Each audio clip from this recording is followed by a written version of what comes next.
It's Saturday. You know what that means. Welcome back to another video on the channel, guys. This is Shambo Hames here, the S from Friends, and I am so excited to bring back Saxophone Saturday. I deeply apologize for the last 2 weeks why I didn't have it, and to be honest, I almost didn't get it up this week because I've been busy with a lot of school stuff. But without further ado, I hope you enjoy it. In this episode, I'm going to show you a project that I've been working on for a while. I'm going to show you my contest music because I just performed in contest and I think my band did really great. So I'll show you the contest music so that way you can see it, and then be expecting a recording of the contest music on the channel soon. I'm going to upload it as soon as I can. And then also at the end of this video, stick around because I'm going to perform Star Wars song as per requested in the last video, and if you want me to play something in the next video, just request it in the comment section and I'll work on trying to find sheet music for it so I can play it for you guys. Jump cut. Okay, so this right here is a song that I've been working on for a while now. It's at the bottom, which is why I can't scroll up. That's funny. Okay, so right here, it's going to be a long-term project. Definitely expect, if I do release it for you guys to listen to, expect to hear it around midsummer, maybe even late summer, because I mean it is a lot. All this is right here, this is taking me about a week to write so far because I'm trying to get it like really nice. All this is right here is just the background music, right? And then on top of this, I'm gonna put like a guitar solo and maybe a saxophone solo. And then on top of that, I'm gonna put like lyrics and vocals and stuff like that, which is gonna be really fun. So like I said, don't be expecting this anytime soon, probably late summer. But this is one of the things that I've been focusing on a lot recently, which is part of the reason why my Saxophone Saturday is kind of lulled. Here, I'll play my favorite part of it for you real quick, just so you can hear what it sounds like. Let me turn down the volume a bit on these instruments. About midway, there we go. There.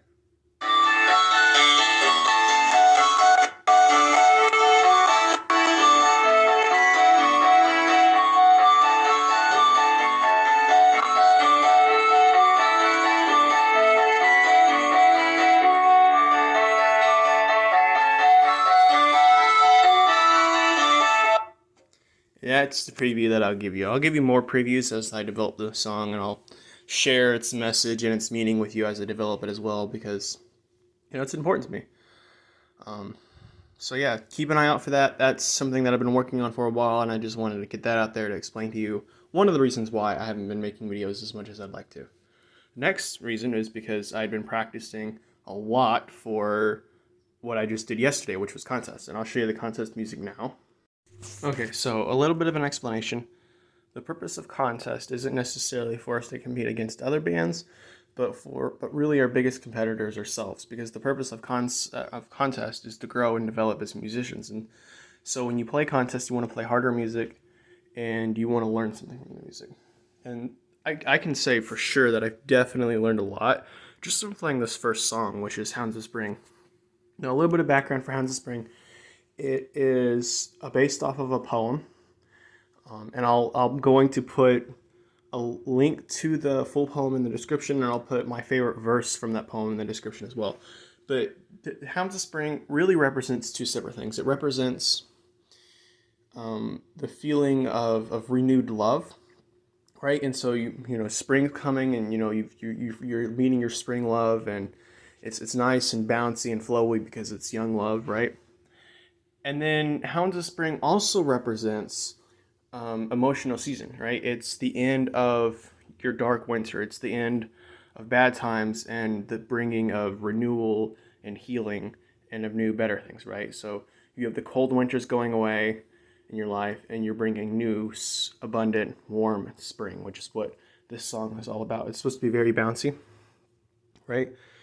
See those little dots above the notes are staccato markings, in case you don't know, and that means the notes should be short and separated, which helps influence and emphasize the bounciness. It's not played regularly. And definitely for me, the hardest part of this piece was actually this right here. In fact, I struggled with this so much that my band director in the ending before the show just told me not to play it, which when that happens, that happens, and you just got to listen, because had I played that at the show and messed that up, it would have like hurt our competition. And so, in the end, I'm glad I didn't play it. However, that being said, I didn't still practice it, right? It's not that I did, let me rephrase that. It's not that I did not practice it. I practiced it a lot, and I learned a lot from this one piece, from this one section of this piece, even, because right here you have rest, right?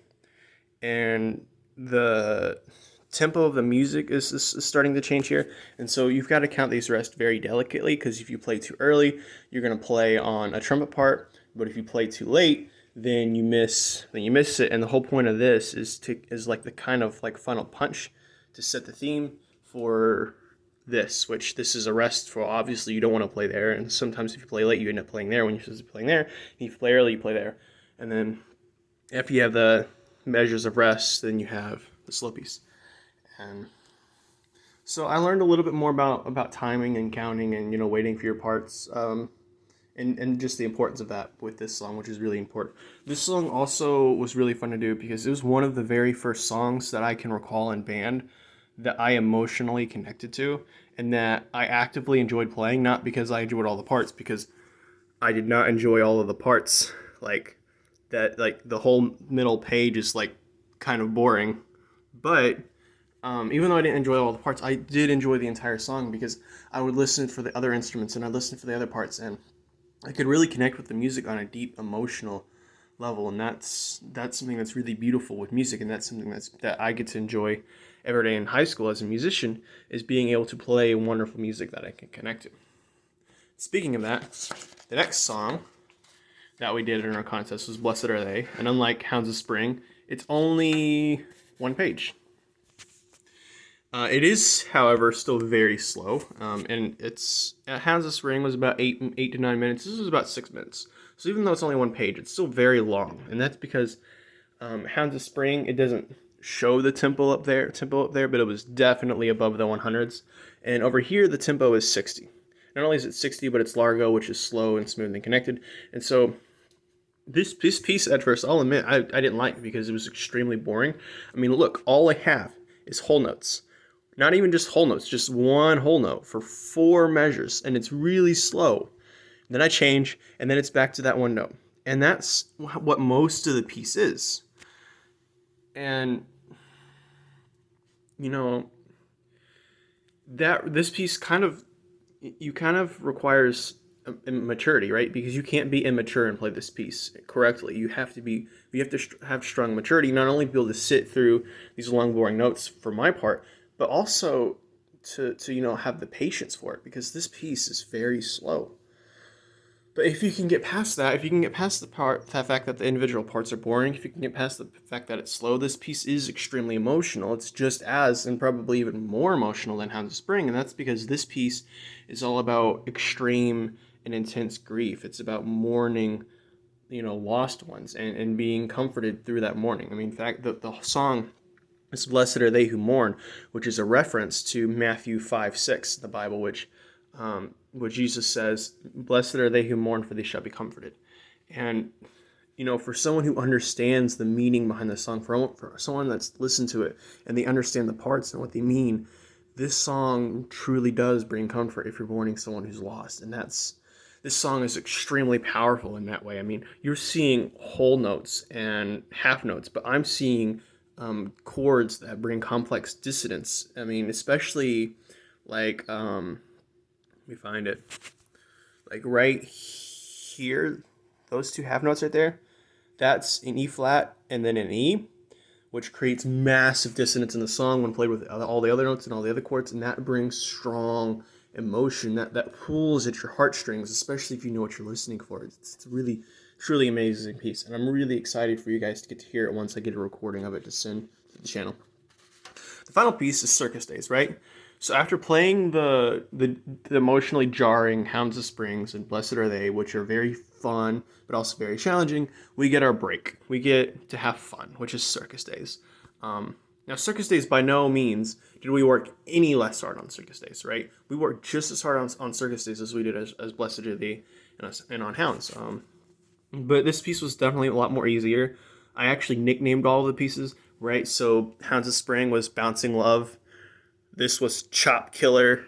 and this was the favorite child because, you know, Circus Days was my favorite child, was the favorite child when we first started playing this, and I still do deeply appreciate and love this song because it's so amazing in all those ways. And that's it. That's all of the songs and contests that we played in contests. There's 3 of them.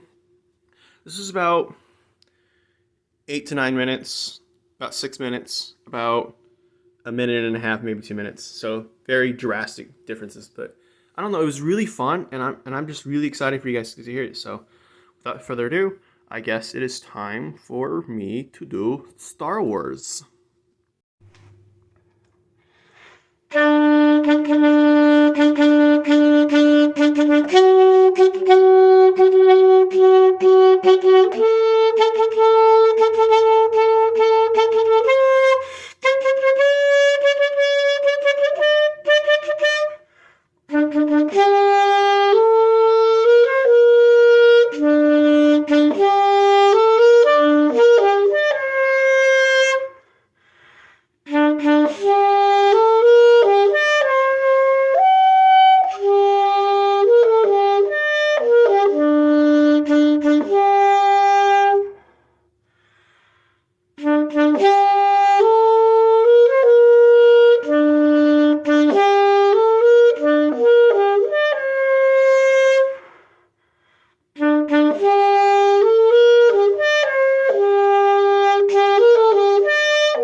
Alright, so you just heard a very shortened version of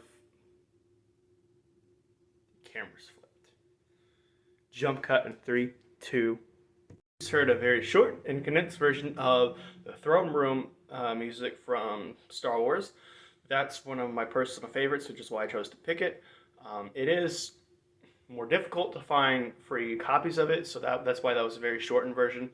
And also it's difficult to find free copies of popular music in general, but especially like Star Wars. There's a lot of like free versions out there, but they're not really good or in the right key. I'm like 90% certain that one was in the right key. But the thing about this song in particular that I like about it so much is because if you listen to like the full orchestral version, like this song is supposed to be designed to celebrate the victory of the rebels at the end of the original trilogy, which I think is like technically a sequel trilogy, even though really it was the original trilogy because the prequels take place before. But anyways, however you want to call it, I'm pretty sure it was played at the end of that, and it was designed to celebrate the heroes.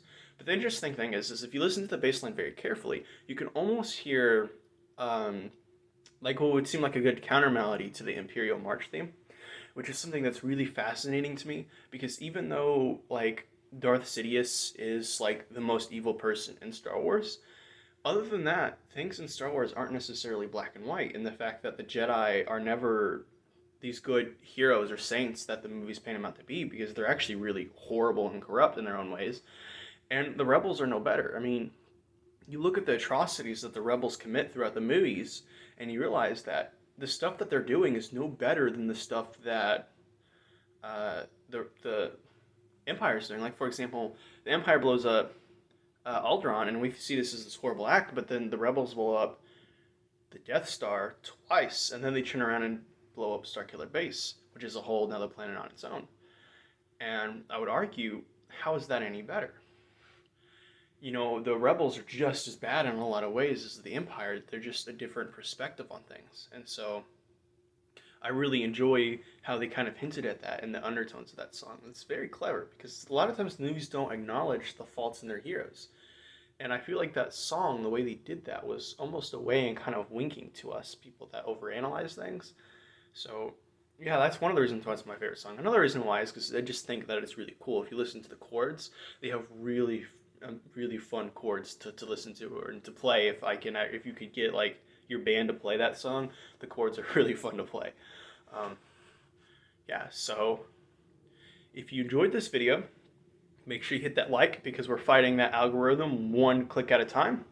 Make sure you hit that share button because we're fighting the algorithm one click at a time. Make sure that you view it a second time because I'm messing with you.